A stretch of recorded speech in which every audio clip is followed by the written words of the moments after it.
크리스천 헤럴드 애청자 여러분 안녕하십니까? 이 새벽을 주님과 2부 정대철 목사입니다.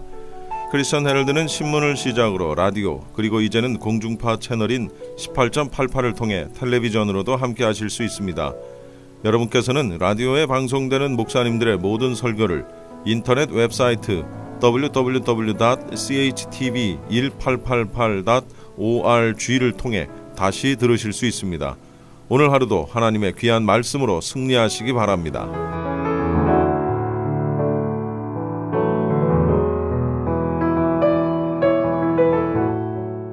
이 시간에는 먼저 주예수 사랑교회 김준식 목사님께서 누가복음 8장 22절로 40절까지를 본문으로 거라사인 상륙작전이라는 제목의 설교 말씀 해주시겠습니다. 여러분에게 먼저 질문을 하겠습니다. 꽃이 나비를 찾아갑니까? 나비가 꽃을 찾아갑니까? 물론 나비가 꽃을 찾아가겠죠. 그런데 어떤 면에서는 꽃이 먼저 나비를 찾아갔다고 말할 수 있습니다. 이유는 식물은 움직일 수 없기에 꽃의 향기를 바라여 나비를 불러들이기 때문입니다. 그런데 식물들은 움직일 수 없으므로 추우나 더우나 바람이 부나 눈이 오나 비가 오나 그 자리에서 이 모든 것들을 감당해야 합니다. 이런 면에서 생각하면 식물이 굉장히 강하다고 생각합니다. 동물들은 더우면 시원한 곳을 찾아가고 추우면 따뜻한 곳으로 갈 수 있습니다. 폭풍우가 불면 안전한 곳으로 피할 수 있습니다. 그러나 식물들은 그 자리에서 이 모든 것들을 다 감당해야 합니다. 움직일 수 없기 때문입니다. 이런 면에서 식물들은 참으로 무능합니다. 마찬가지로 우리 인간은 식물과 같이 너무나 무능한 존재들입니다. 죄로 인해서 병들고 늙고 죽을 수밖에 없습니다.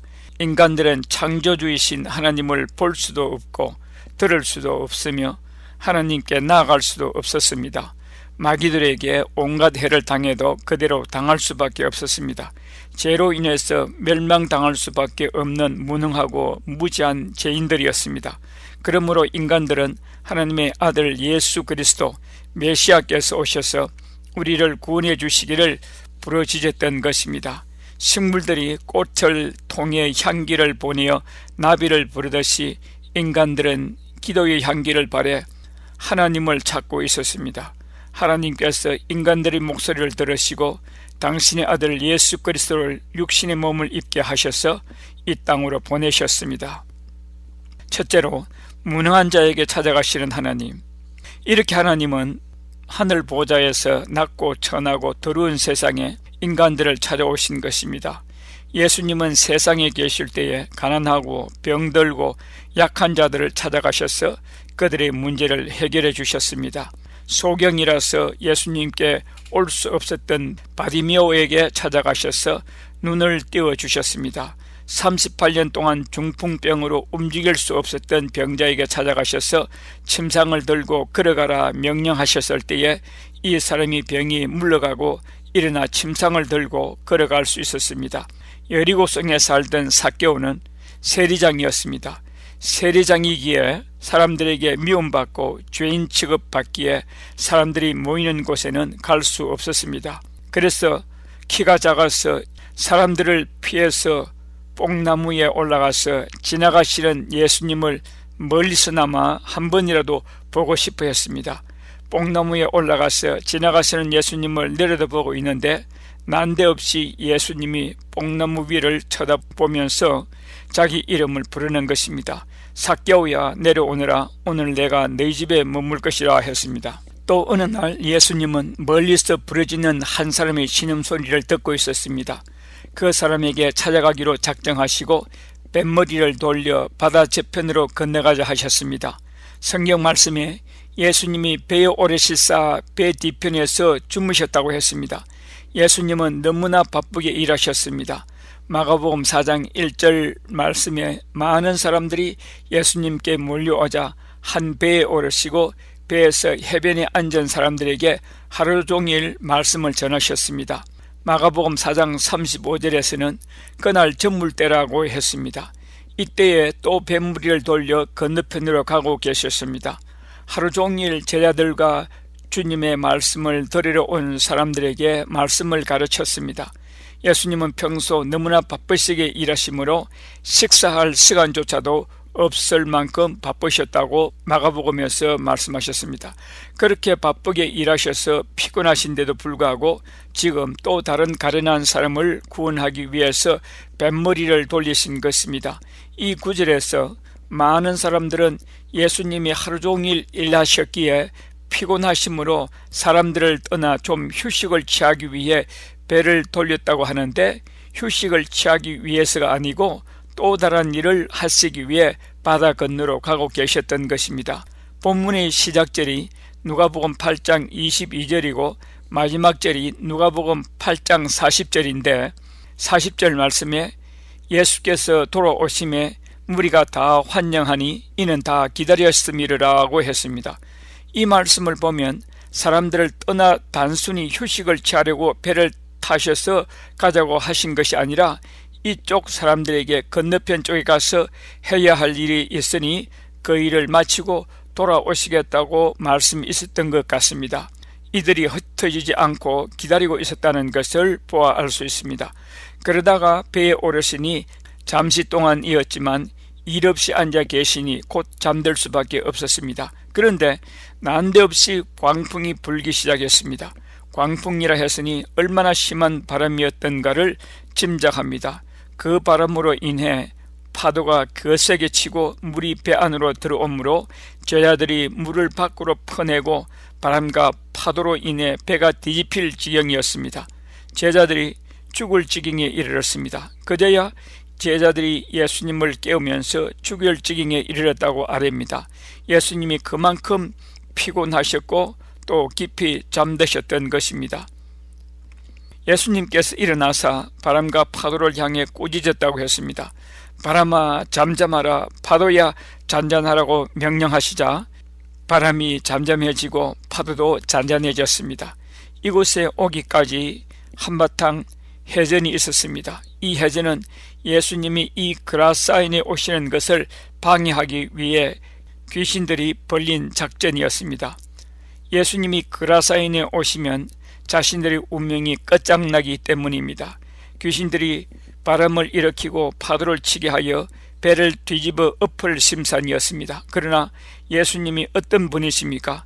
온 천지 만물을 창조하신 분이시요 온 우주를 운행하신 하나님이신데 하찮은 귀신들이 장난하는 것으로 예수님의 앞길을 감히 방해할 수 있겠습니까? 이 귀신들이란 예수님께서 찾아가시는 그 가련한 사람 속에 들어있는 귀신들입니다. 드디어 예수님이 귀신들이 벌린 작전에서 쉽게 승리하시고 그라사인에 상륙하셨습니다. 그러자 멀리서 귀신 들린 사람이 달려오고 있었습니다. 그 사람이 달려오고 있으나 실상은 그 사람 속에 있는 귀신들이 달려오고 있는 것입니다. 달려오면서 부르짖기를 지극히 높으신 하나님의 아들 예수여라고 합니다. 이 사람이 말하기에 이 사람이 말하는 줄 생각했는데 그 말의 내용을 들어보니 이 사람이 말이 아니고 그 사람 속에 있는 귀신이 말인 것을 깨닫습니다. 귀신들이 너무나 예수님을 잘 알고 있습니다. 이 귀신들이 지극히 높으신 하나님의 아들 예수라고 말합니다. 그런데 예수님을 정확히 알고 있으면 무엇합니까? 귀신들은 하나님의 아들 예수님과 아무 상관이 없는데 말입니다. 지극히 높으신 하나님의 아들 예수여 하고서는 당신과 나와 무슨 상관이 있습니까? 라고 말합니다. 아무리 하나님을 지식적으로 잘 안다고 할지라도 믿지 않으면 아무 소용이 없습니다. 예수님과 그 사람 사이에 아무 상관이 없습니다. 예수님과 상관이 없으면 구원받지 못합니다. 요한복음 13장 8절 말씀에 예수님이 베드로의 발을 씻으려고 하자 베드로가 자신의 발을 예수님이 절대로 씻을 수 없다고 말하자 예수님이 베드로에게 말씀하시기를 내가 내 발을 씻지 않으면 너와 나는 아무 상관이 없을 것이라 말했습니다. 이 귀신들이 예수님을 지극히 높으신 하나님의 아들 예수여 해놓고는 나는 당신과 아무 상관이 없소라고 말하고 있습니다. 귀신 자신들이 예수님과 아무 상관이 없다는 말을 한 것은 말을 잘한 것입니다. 둘째로 그렇다면 이 귀신들은 어떤 자입니까? 이 한 사람 속에 들어간 귀신의 이름이 군대라고 했습니다. 2000마리의 귀신들이 이 한 사람 속에 들어있어 이 사람을 완전히 제압하고 귀신이 원하는 대로 이 사람을 조종했습니다. 이 사람을 벌거벗기고 밤낮 무덤 사이에 살게 하면서 산에서나 들에서나 동네에서 늘 고함을 지르게 하며 죄 몸을 상하게 합니다. 사람들이 이 사람을 제어해 보려고 쇠사슬을 채우나 쇠사슬을 끊어버리고 고랑도 깨뜨려 버립니다. 인간으로서는 통제 불가능한 사람입니다. 이 사람은 자신이 하고 싶은 말은 할 수 없고 귀신이 시키는 대로 말만 할 수 있습니다. 자기가 가고 싶은 곳으로 갈 수 없고 오로지 귀신이 가자고 하는 대로만 갈 수 있습니다. 그 당시에 예수님이 얼마나 많은 귀신 들린 사람들을 치료했습니까? 성경에는 없지만 아마도 가족이나 동네 사람들이 와서 이 귀신 들린 사람을 도와달라고 간청했을는지도 모릅니다. 그리고 가족들이나 동네 사람들이 이 사람도 예수님께 데려가고 싶어도 데려갈 수 없습니다. 그 속에 있는 귀신이 허락하지 않기 때문입니다. 동네 사람들이 이 사람에게 얼마나 예수님에 대한 말을 많이 했겠습니까? 예수님께만 데려가면 귀신을 쫓을 수 있는데 있을 텐데 하고 말입니다. 그런 말을 귀신 들린 이 사람이 얼마나 많이 들었겠습니까? 이 사람은 말은 못하지만 마음으로는 예수님께 울부짖었을 것입니다. 예수님께 가야만 하는데 내가 살 수 있을 텐데 하고 말입니다. 그러나 생각만 하고 자기 자신은 말도 할 수 없고 갈 수도 없었습니다. 귀신들에게 묶여 있기 때문입니다.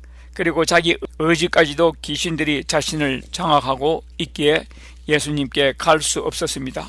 가족들과 동네 사람들이 이 사람이 너무나 불쌍해서 예수님께 데려가기 위해서 쇠사슬로 묶어 데리고 가려고 했는데 그 속에 있는 귀신들이 쇠사슬을 끊어버립니다. 고랑을 채워 예수님께 데려가려고 했는데 그 속에 있는 귀신들이 고랑도 깨뜨렸습니다. 이런 사정을 아시는 주님께서 이 불쌍한 영혼을 구하시려고 그라사인을 향해 뱃머리를 돌린 것입니다. 주님은 이 사람을 구원하시기 위한 분명한 목적을 가지고 그라사인을 향해 나아가셨던 것입니다. 예수님께서 이 불쌍한 영혼에게 찾아가지 않으면 이 사람은 자기 스스로는 예수님께 올 수 없기 때문입니다. 마귀와 죄로 묶인 인간들이 자기 스스로 하나님께 찾아올 수 없으므로 하나님께서 하늘 보좌를 내버리시고 인간을 찾아오셨던 것입니다. 그러므로 예수님께서 그라사인을 향해 배를 타고 오실 때에 일어난 그 강풍은 물론 기후변화에 따른 것이긴 하지만 그러나 그 바람을 이용해 그라사인을 향해 오시는 예수님을 공격한 것은 이 사람 속에 있었던 2,000마리나 되는 귀신들이었음을 알 수 있습니다. 영적 전쟁이었습니다. 귀신 나부랭이들이 감히 하나님을 대적하다니, 그러나 그들이라고 가만히 앉아서 당할 수는 없었던 것입니다. 무엇인가 발악을 해본 것입니다. 그런데 주님의 한마디 명령 앞에 여지없이 패하고 말았습니다. 예수님이 바람과 파도를 향해 꾸짖었다고 했습니다. 바람과 파도의 배후에 있는 귀신들을 꾸짖었던 것입니다. 셋째로 그라사인 상륙작전 성공에 대해서 말씀드리겠습니다. 그라사인 상륙작전이란 제목이 너무나 거창하지 않을까 생각했는데 적절한 제목이라고 생각합니다. 이유는 적군의 수가 엄청나게 많았습니다. 우리가 알기로는 이 사람 속에 귀신이 2,000마리라고 알고 있습니다. 그것은 돼지 2,000마리가 물에 빠져 죽은 것을 근거로 삼습니다. 그런데 귀신들의 숫자가 그 이상일 수도 있습니다. 귀신 들린 사람 속에 귀신의 이름이 군대라고 했습니다. 군대라고 했지 정확한 숫자는 모릅니다. 단지 돼지 2,000마리가 귀신 들려 물속에 빠져 죽었기에 그 사람 속에 귀신이 2,000마리 있었다고 생각합니다. 그런데 한 마리 돼지 속에 5마리, 10마리도 들어갈 수 있습니다. 돼지 2,000마리밖에 거기에 없었기 때문이지 그곳에 돼지가 3,000마리, 4,000마리 있었다면 그 돼지들 모두 물속으로 돌격했을는지도 모릅니다. 군대 귀신들이 합심해서 예수님의 진로를 방해하기 위해 바람을 일으키고 파도를 휘몰아쳤습니다. 반면에 아군인 예수님은 하나님이십니다. 온 우주를 창조하신 하나님이시기에 예수님 한 분이 귀신들 10,000마리, 100,000마리도 상대해서 이길 수 있는 분입니다. 이렇게 보면은 많은 군대가 동원된 큰 해전이었습니다. 그 해전에서 예수님이 승리하시고 그라사인에 상륙하신 것입니다. 그리고 귀신들을 헤아릴 때에 2,000마리라고 했는데 사람을 헤아릴 때는 1명, 2명이라고 세고 높은 분들을 헤아릴 때는 1분, 2분이라고 하며 동물을 헤아릴 때는 1마리, 2마리라고 헤아립니다. 그런데 귀신을 헤아릴 때는 딱히 부를 명칭이 없습니다.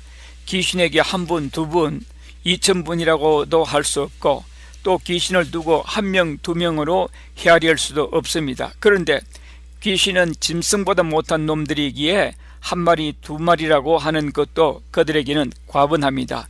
귀신들을 1마리, 2마리로 계산하는 것을 이해해 주시기 바랍니다. 예수님이 그라사인에 상륙하자마자 멀리서 귀신들이 달려와 예수님 앞에 무릎을 꿇어 빕니다. 왜냐하면 이들은 전쟁에서 패배했기 때문입니다. 전쟁에서 진 자는 이긴 자에게 무릎을 꿇습니다. 그리고 예수님 앞에 나와 잘 보이려고 아양을 떨고 있습니다. 지극히 높으신 하나님의 아들 예수여, 때가 되기 전에 우리를 무저갱에 가두시기 위해 오셨느냐고 하면서 무저갱으로 빠뜨리지도 마시고 이 지방에서도 자신들을 쫓아내지 말아달라고 애원합니다. 귀신들도 자신들이 지옥에 들어갈 것을 알고 있습니다. 그래서 자신들과 함께 한 영혼이라도 더 지옥으로 데려가기 위해서 발광을 하는 것입니다. 이 본문에서 귀신들이 분명히 무저갱 지옥으로 들어갈 것을 알고 자신 스스로 발설하고 있는데도 불구하고 예수님을 믿지 않고 귀신들을 따라가는 사람들을 볼 때에 참으로 불쌍한 마음이 듭니다. 마태복음 25장 41절 말씀에 보면 본래 지옥은 사탄과 그 쫄개 마귀들을 위해 준비한 것인데 마귀에게 속은 인간들도 그 지옥에 들어가게 되었다고 말씀하십니다. 41절에 또 왼편에 있는 자들에게 이르시되 저주를 받은 자들아 나를 떠나 마귀와 그 사자들을 위하여 예비된 영원한 불에 들어가라 했습니다. 이 귀신 들린 사람이 하나님의 은혜로 주님을 만나게 되었습니다. 드디어 귀신들이 속박해서 해방을 받게 되었습니다. 예수님이 이 사람 속에 있는 귀신들에게 내가 누구냐고 묻습니다. 자신의 이름은 군대라고 했습니다. 이유는 자신들은 수가 많기 때문이라고 했습니다. 그러면서 자신들을 그냥 내쫓지 마시고 돼지들에게 들어가게 해달라고 했습니다. 예수님께서 그렇게 하라고 허락했습니다. 귀신들은 예수님이 현장이 없을 때는 사람 속이나 짐승 속에 들락날락하지만 예수님이 임재 앞에서는 예수님의 허락을 받아야만 했습니다. 그랬더니 산기슭에서 풀을 뜯고 있던 돼지떼 2,000마리가 바다를 향해 돌진했습니다.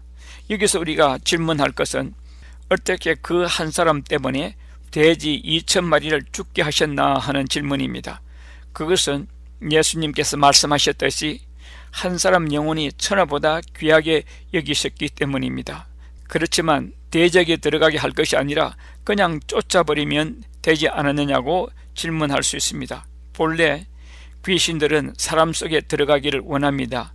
이유는 귀신이 사람 속에 들어가면 그 사람을 제어해서 말도 할 수 있고 자기가 원하는 대로 그 사람을 통해서 움직일 수 있기 때문입니다. 그러나 사람 속에 있지 않으면 아무 일도 할 수 없습니다. 그런 속성이 있기 때문에 그냥 내쫓으면 그 사람 주위를 맴돌다가 다시 들어가게 됩니다.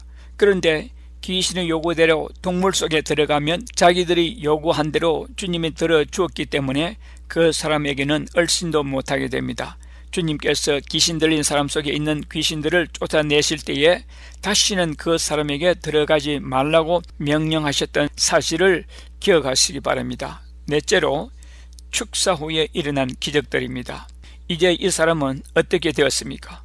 이 귀신 들린 그라사인의 이 사람에 대한 이야기는 마태복음과 마가복음과 누가복음에 있습니다.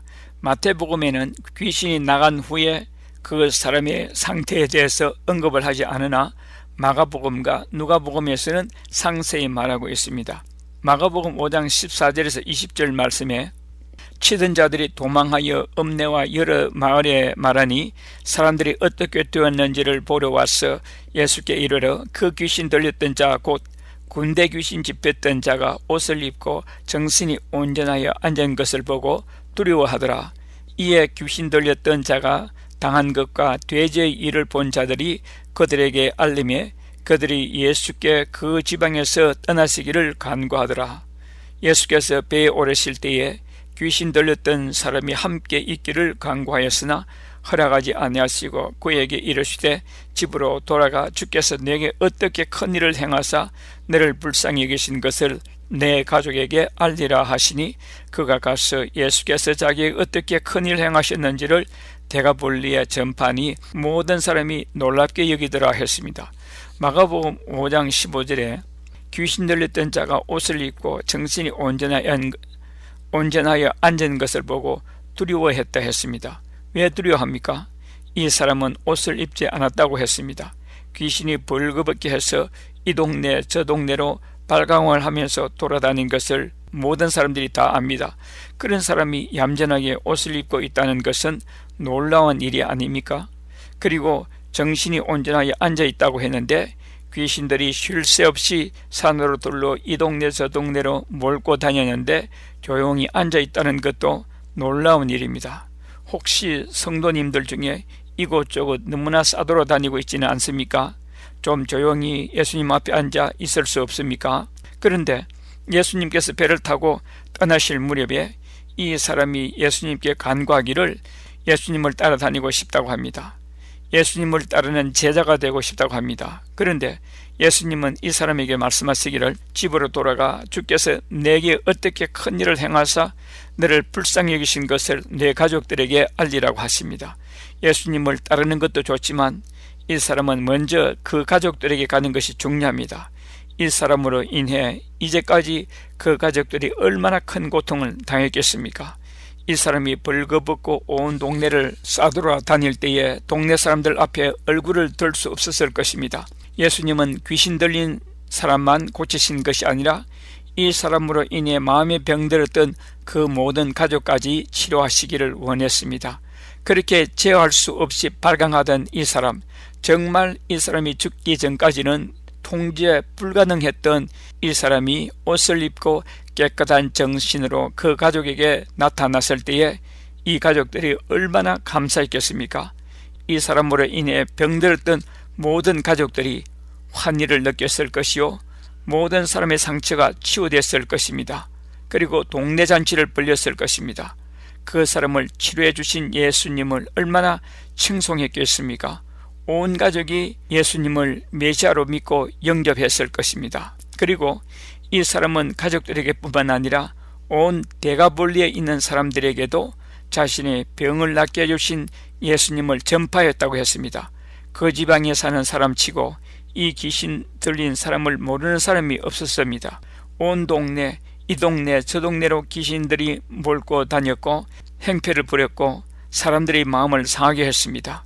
이 동네 사람들도 치료해야 했습니다.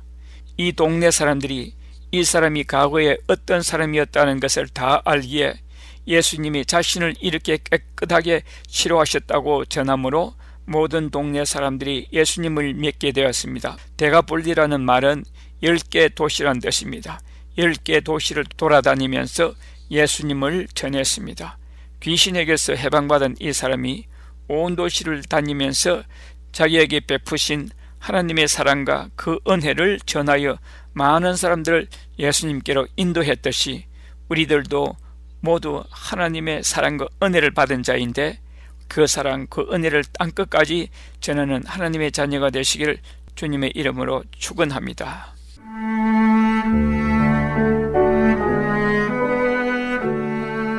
지금까지 주예수 사랑교회 김준식 목사님의 귀한 말씀이었습니다. 주예수 사랑교회는 17910 사우스 프레얼리 애비뉴 토렌스에 위치하고 있으며 주일 오전 11시 예배가 있습니다. 교회 홈페이지는 www.loveofjesuschurch.com이며 교회 전화번호는 213-434-3129 213-434-3129번입니다.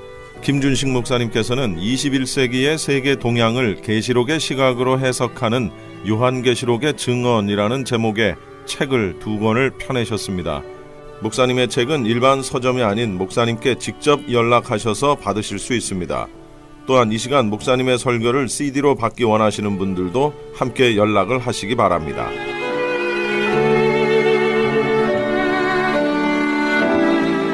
이어서 은혜와 평강교회 곽덕근 목사님께서 데살로니가전서 3장 1절로 9절까지를 본문으로 위로라는 제목의 설교 말씀 해주시겠습니다. 데살로니가 교회는요, 여러 가지 면에서 본이 되는 교회였습니다. 그 중에서 오늘은요, 서로 위로하고 격려하는 그 아름다운 모습을 살펴보면서 우리 교회도 서로 위로하고 격려하고 서로를 세워주는 그런 아름다운 교회요, 아름다운 공동체가 될 수 있기를 간절히 소원드립니다. 우리가 살펴본 대로 바울 일행은요, 데살로니가에서 복음을 증거하다가 유대인들이 소동을 일으킵니다. 그리고 막 잡으려고 하고, 그리고 핍박을 합니다. 그래서 베레아라 지역으로 피신을 합니다. 그런데 데살로니가에 있는 유대인들이 베레아까지 또 쫓아가가지고 거기서 소동을 피우는 거예요. 그래서 아덴으로 또다시 옮겨갑니다. 바울이 이렇게 데살로니가를 떠난 이후에 데살로니가 교회 성도들이 환난을 받고 핍박을 받고 있다는 소식을 듣게 됩니다. 그래서 바울이 다시 몇 번이고 가려고 그렇게 애를 썼지만 사탄이 막았다고 합니다. 그리하여서 오늘 본문 1절과 2절에 볼 수 있듯이 아덴에 거하면서 자기 대신에 자기 일행 중에 가장 젊은 디모데를 파송하기로 결정을 한 겁니다. 자, 1절 한번 보시면은 이러므로 우리가 참다 못하여 라는 말이 나옵니다. 여러분, 물풍선에다가 물을 집어넣으면 풍선이 점점 커지잖아요. 점점 커지다가 또 좀 더 넣고 조금 더 넣으면 마침내 퍽 하고 터지는 것을 우리가 볼 수가 있습니다. 이게 참지 못하여 라는 뜻입니다. 견디지 못하여. 바울이 데살로니가 교회 성도들을 너무너무 보고 싶어 했어요. 너무너무 사랑했고요, 너무너무 사모했습니다. 그래서 다시 가서 그들을 얼굴을 보면서 말씀으로 가르치면서 믿음을 굳게 하고 싶었어요. 그런 마음이 꽉꽉 차다가 더 이상 참다 견디지 못해서, 더 이상 참지 못해서 디모데를 파송하기로 그렇게 결정을 한 겁니다. 바울과 데살로니가 교회 성도들은요, 서로 간절히 보기를 원하는 그런 사이였어요. 6절을 보시면은요, 너희가 항상 우리를 잘 생각하여 우리가 너희를 간절히 보고자 함 같이 너희도 우리를 간절히 보고자 한다 하니 그랬어요. 그래서 간절이라는 말이 두 번이나 반복됩니다. 바울은 데살로니가 교회 성도들을 간절히 보기를 원했어요. 데살로니가 교회 성도들도요, 바울을 간절히 보기를 그렇게 원했습니다. 2장 17절에도 보면은요, 바울이 데살로니가 교회 성도들의 얼굴을 보기를 열망하면서 힘쓰고 애썼다라는 말이 나옵니다. 이처럼 바울과 데살로니가 교회 성도들과의 관계는 보면 또 보고 싶고 안 보면 더 생각나는 그런 간절히 보고 싶어하는 그런 관계였습니다. 우리가 주일날 이렇게 한 번 와서 그냥 가버리면 잊어버리는 그런 관계가 아니라 정말 우리가 서로 얼굴 보기를 간절히 사모하는 그런 아름다운 공동체가 되기를 원합니다. 6일 동안 각각의 삶의 터전에서 비록 떨어져서 일을 하며 살아가지만 생각은 보기를 원하는 거예요. 보고 싶은 겁니다. 그런 교회가 되어야 되지 않겠습니까? 여러분, 친밀한 사랑의 관계가 얼마나 중요한지 몰라요. 우리들의 행복은요, 친밀한 사랑의 관계에서 나오는 거예요. 하나님과의 친밀한 사랑의 관계 속에서 우리가 복을 누리게 되는 거예요. 부부간의 친밀한 사랑의 관계 속에서 행복을 누리는 겁니다. 성도 간의 친밀한 사랑의 관계 속에서 우리가 기쁨으로 신앙생활을 할 수 있는 거예요. 친밀한 사랑의 관계, 얼마나 중요한지 모릅니다. 바울이 데살로니가 교회 성도들을 그렇게 간절히 보기를 원했지만 뜻을 이루지 못했습니다. 그래서 디모데를 보냈잖아요. 그런데 디모데를 보낸 그 구체적인 이유가 2절과 3절에 기록이 되어 있습니다. 이는 너희를 굳건하게 하고 믿음에서 흔들리지 않도록 하기 위하여 디모데를 보냈다라고 이야기합니다. 여러분, 너희를 굳건하게 하고 너희의 믿음을 위로함으로써 환난 중에 믿음에서 떠나는 것이 아니라 환난 중에 오히려 든든하게 세움받기 위해서 디모데를 보냈다라고 이야기하고 있는 겁니다. 여기서 굳건하게 한다는 말이 나옵니다. 이 물속으로 가라앉는 것을 떠받쳐가지고 물에 떠 있도록 하는 것. 이게 굳건하게 한다는 뜻이에요. 여러분, 뗏목이 있으면 뗏목이 떠내려가지 않도록 뒤에서 굳건히 받쳐주는 거, 붙들어주는 거. 이게 굳건하게 하다라는 말의 의미입니다. 우리가 고난 중에 있을 때에, 우리가 환난당할 때에, 우리가 연약할 때에 누군가가 우리를 굳건하게 붙들어 주어서 믿음에서 멀어지는 것이 아니라 믿음에 굳게 설 수 있도록, 이런 관계가 참으로 아름다운 관계인 줄로 믿습니다. 특별히 하나님의 말씀은 큰 환난 중에 큰 도움이라고 시편 46편 1절에서 고백하고 있습니다. 시편을 보면은요, 하나님은 환난 중에 피할 바위가 되시고 우리의 그늘이 되시고 우리의 도움이 되시고 우리의 힘이 되시고 우리의 큰 위로가 된다고 말씀하고 있습니다. 그러므로 우리가 이렇게 주의 전에서 예배하는 동안에 하나님의 말씀으로 큰 위로를 얻고 큰 도움을 얻을 수 있기를 주님의 이름으로 간절히 축원드립니다.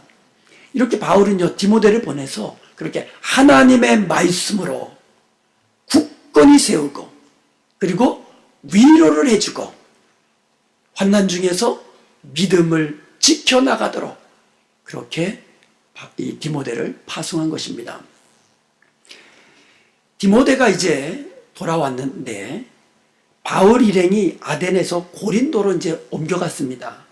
그러니까 아덴에서 파송을 했는데 디모데가 데살로니가 교회를 갔다가 이 고린도에 있을 때에 돌아온 겁니다. 그런데 돌아와서 보고를 하는데 정말 믿음과 큰 기쁨의 소식을 전해준 거예요.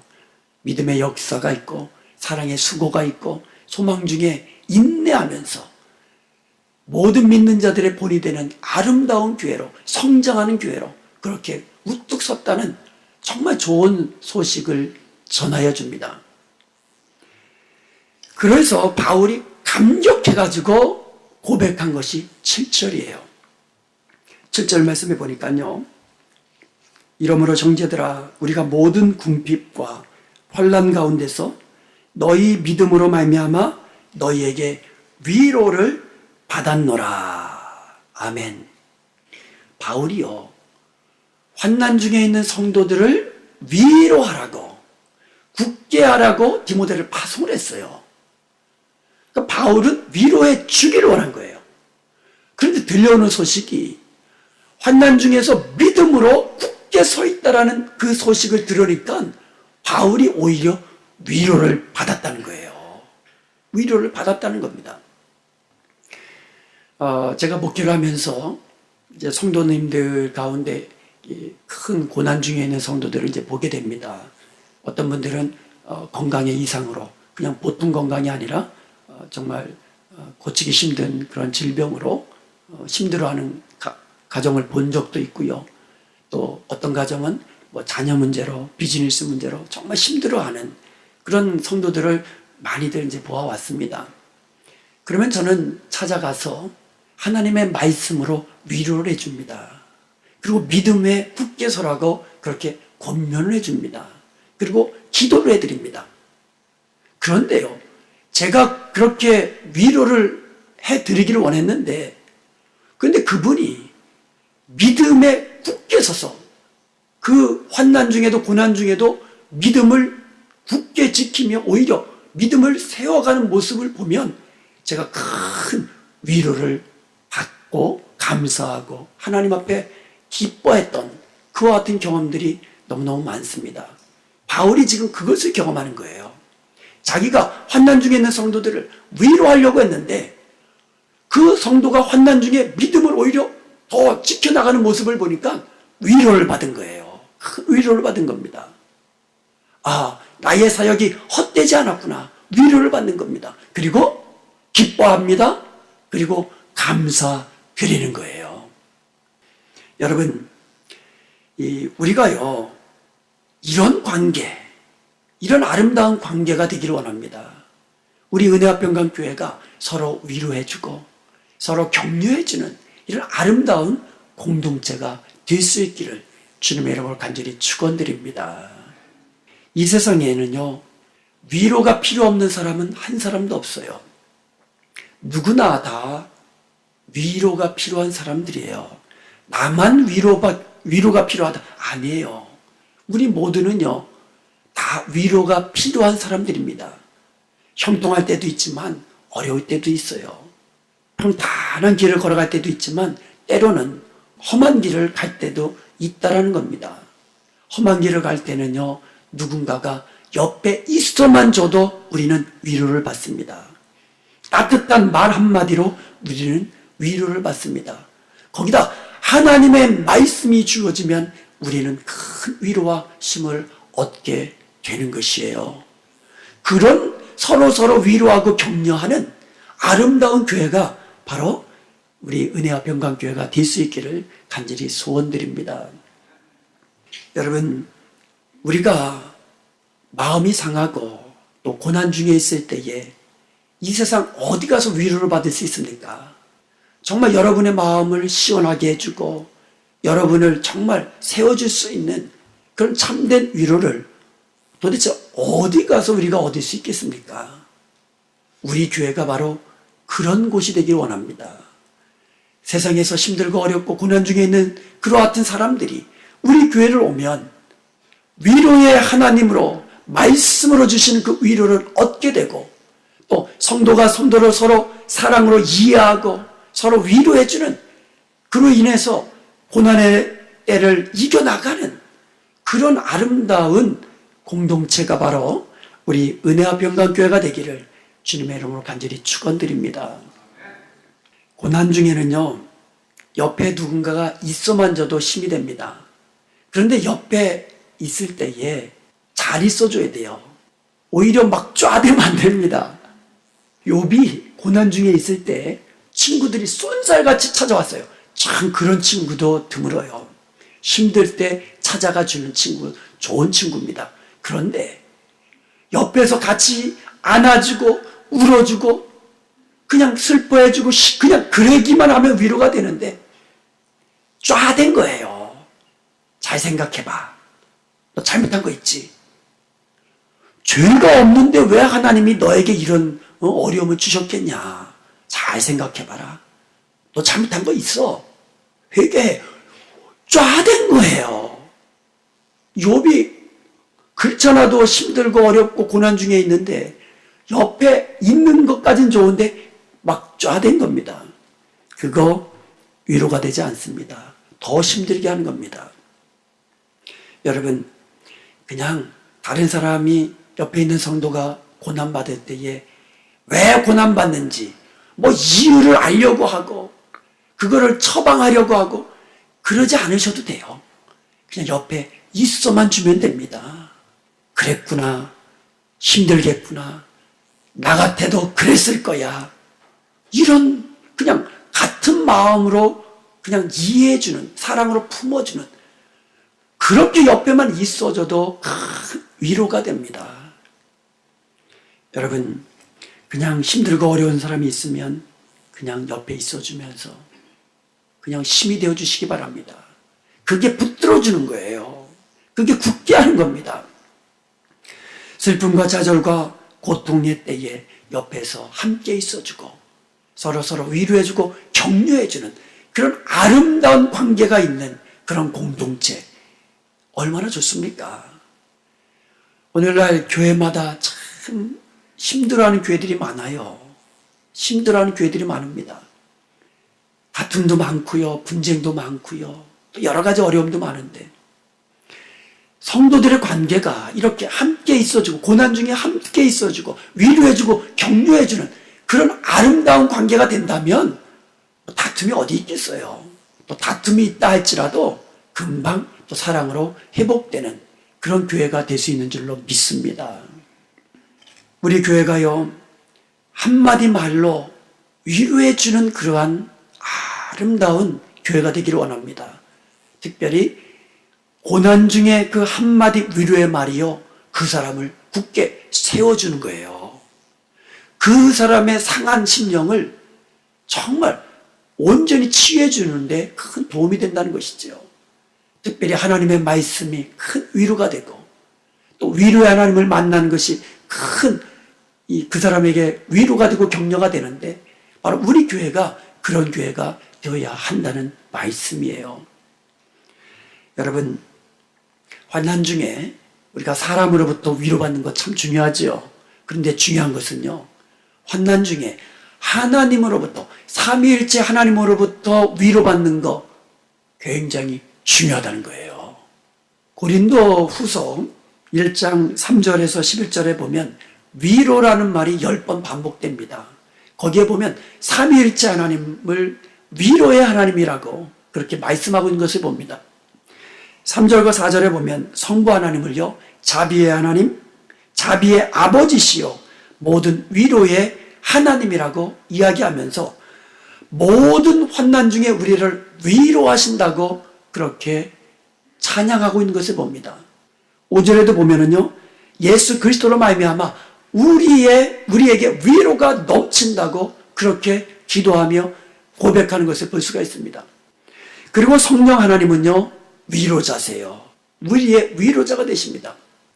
오늘 본문에 기록된 위로라는 말의 헬라어 원문이 파라클레시스입니다. 물론 동사형은 다르지만 그 명사형이 파라클레시스예요.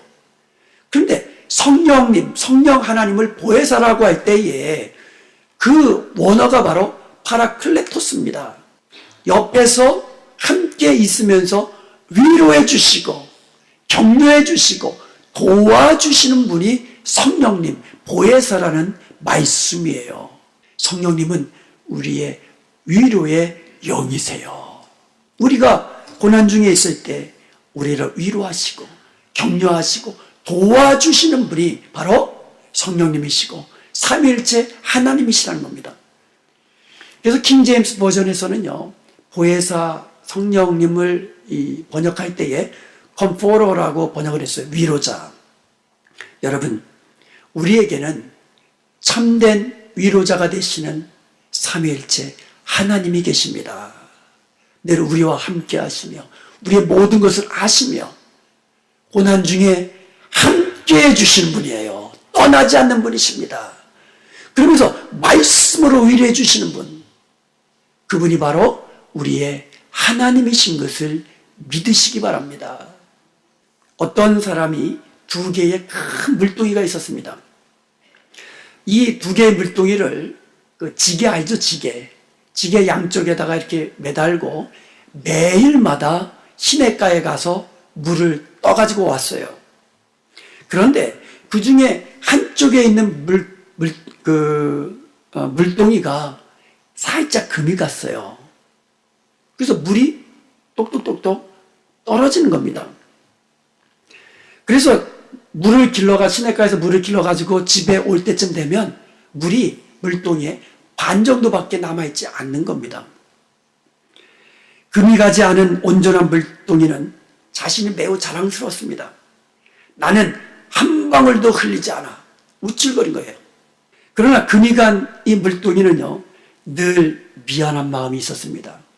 자기 주인이 언제나 물을 아구까지 가득 채우지만 도중에 조금씩 흘려서 집에 갈 때쯤 되면 반밖에 남아있지 않기 때문에 늘 죄송한 마음뿐이었어요.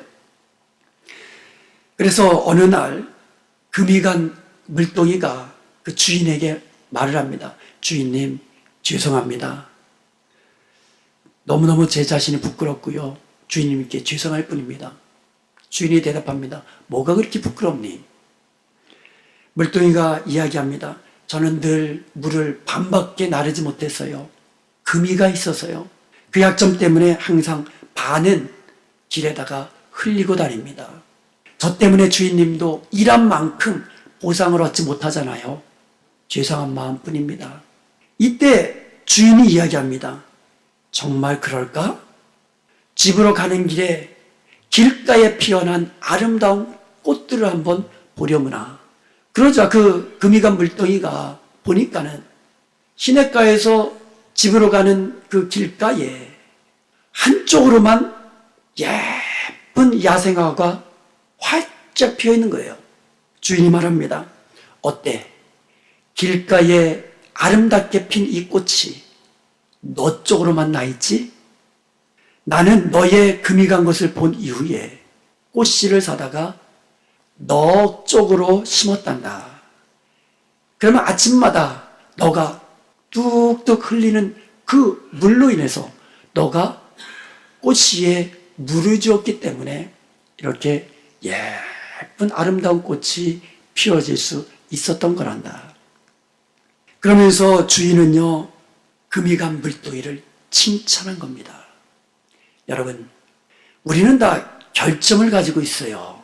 우리는 연약한 점들이 모든 사람은 다 한두 가지씩 가지고 있습니다. 그리고 아무리 모든 것이 다 구비된 것 같은 그런 사람이라 할지라도, 그런 가정이라 할지라도 고난의 문제 한두 가지씩 다 있습니다. 여기저기 금간 것 같은 우리의 연약한 결점 많은 인생을 하나님께 드리시기 바랍니다. 하나님께 맡기시기 바랍니다. 그러면 하나님은 우리의 연약함을 보시고 그에 맞도록 하나님은 우리를 사용해 주시는 거예요. 우리의 결점이 오히려 우리의 능력이 되게 하시는 거예요. 우리의 고통이 오히려 하나님을 경험하는 기회가 되게 하시는 겁니다. 우리의 슬픔을 기쁨으로 우리 주님은 바꾸어 주시는 것입니다. 모든 것을 합력하여서 선을 이루게 하셔서 우리의 연약함이 오히려 주님의 크심과 주님의 능력을 찬양하고 드러나게 하는 이와 같은 것이 우리의 연약함이라는 말씀이에요.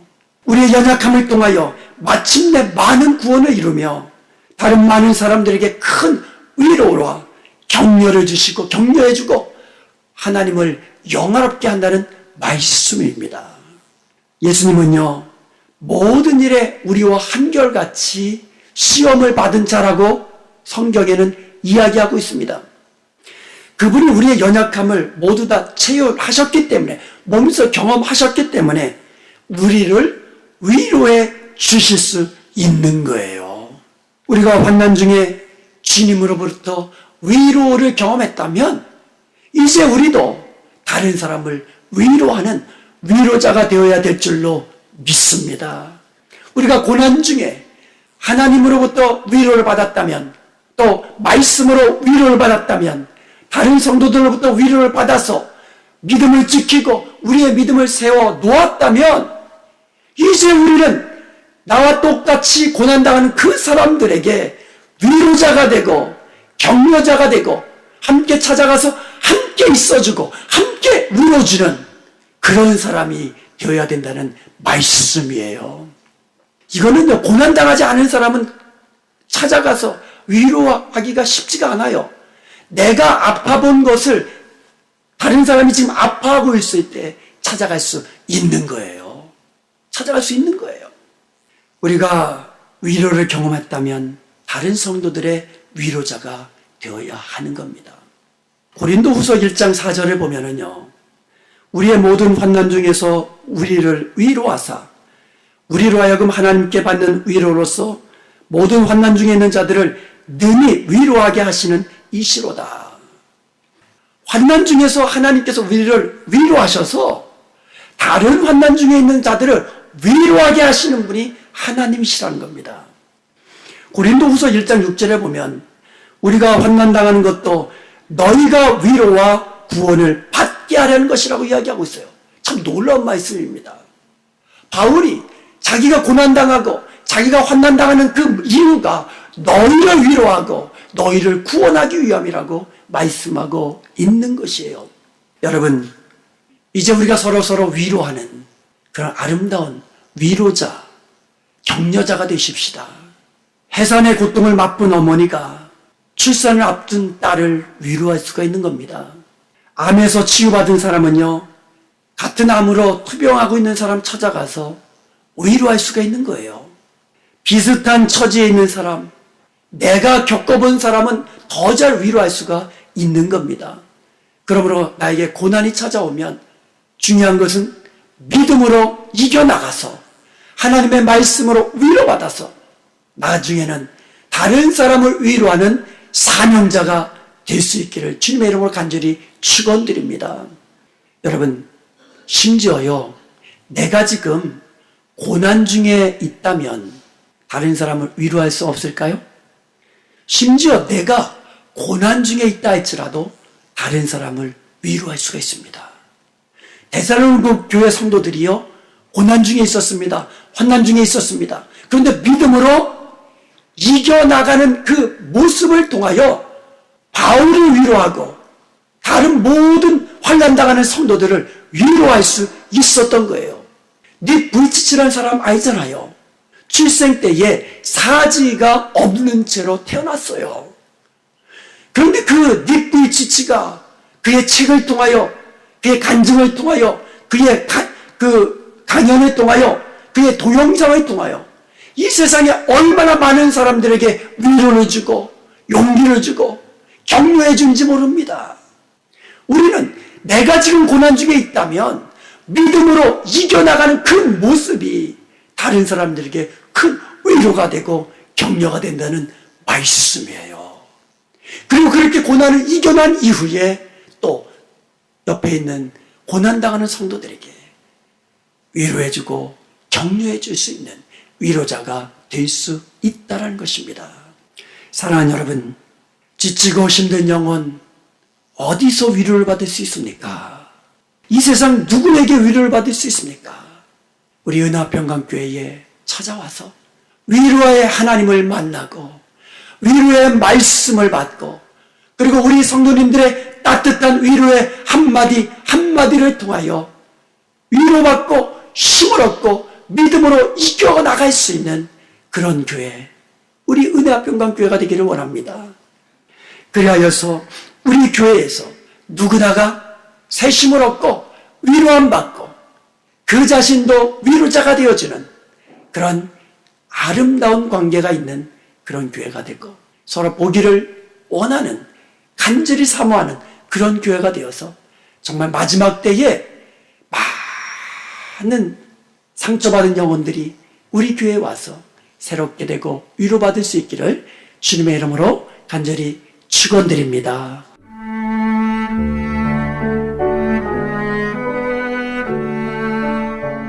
지금까지 하나님의 믿음의 공동체 은혜와 평강교회 곽덕근 목사님의 설교 말씀이었습니다.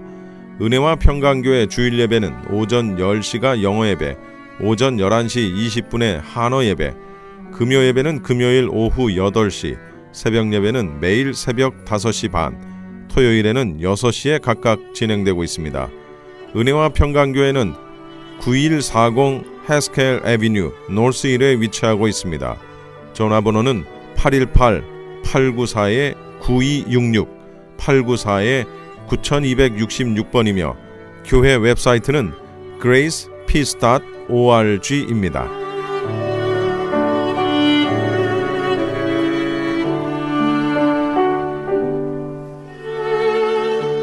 미주 한인 교계 영감을 만들어 배포했던 크리스천 헤럴드가 이번에는 미주 한인 교계 지도자 임명 사전을 만듭니다. 미주 한인 교계 지도자 임명 사전은 목사를 비롯한 선교사, 장로 그리고 각종 기관의 기관장들의 인적 사항을 담은 한인 교계 임명록으로서 미주 한인 성도들은 물론 우리의 후손들에게도 아름다운 유산으로 남겨질 것입니다. 미주 한인 교계 연감에 이은 이번 미주 한인 교계 지도자 임명 사전은 명예나 자랑이 아닌 힘들고 어렵게 쌓아올린 수고와 땀의 결정체들이 헛되지 않도록 기록물로 남기려고 하는 의도에서 기획됐습니다. 올 연말 출판 계획을 갖고 있사오니 한인 교계 지도자들의 많은 참여를 바랍니다. 미주 한인 교계 지도자 임명 사정과 관련된 자세한 문의는 크리스천 헤럴드 213-353-0777 213-353-0777번으로 하시기 바랍니다.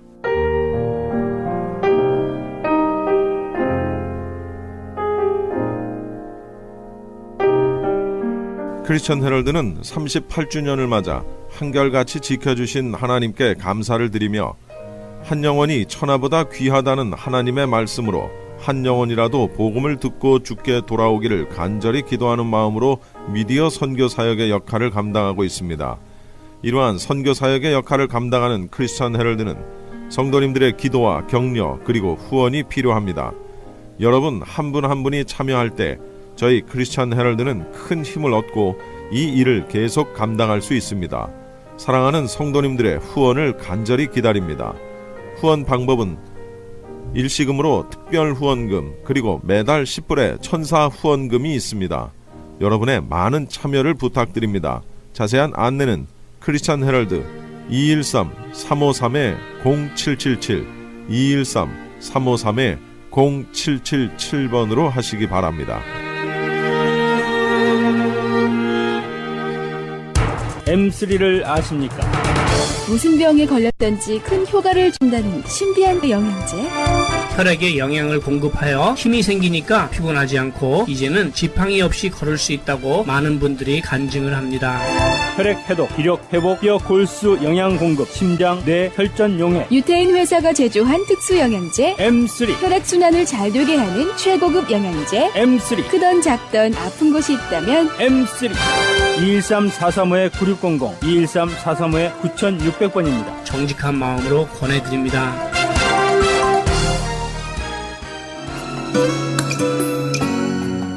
지금까지 여러분께서는 크리스천 헤럴드에서 제공해드린 이 새벽을 주님과 1부, 2부 순서 함께 하셨습니다.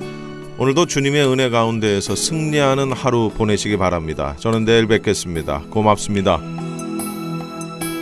내게 주어진 하루를 감사합니다. 내게 또 하루를 허락하심을 이 하루도 헛되이 보내지 않으며 살기 원합니다. 이런 은총 받을 만한 자격 없지만 주의 인자하심 힘입음으로 이 하루도 내게 주어졌음 인하여 감사드립니다. 이 하루도 정직하게 하소서. 이 하루도 친절하게 하소서. 내가 만나는 모든 사람들에게 자비를 베풀게 하소서. 이 하루도 온유하게 하소서. 이 하루도 겸손하게 하소서. 나의 걸음을 지치게 만드는 이들에게 용서를 베풀게 하소서.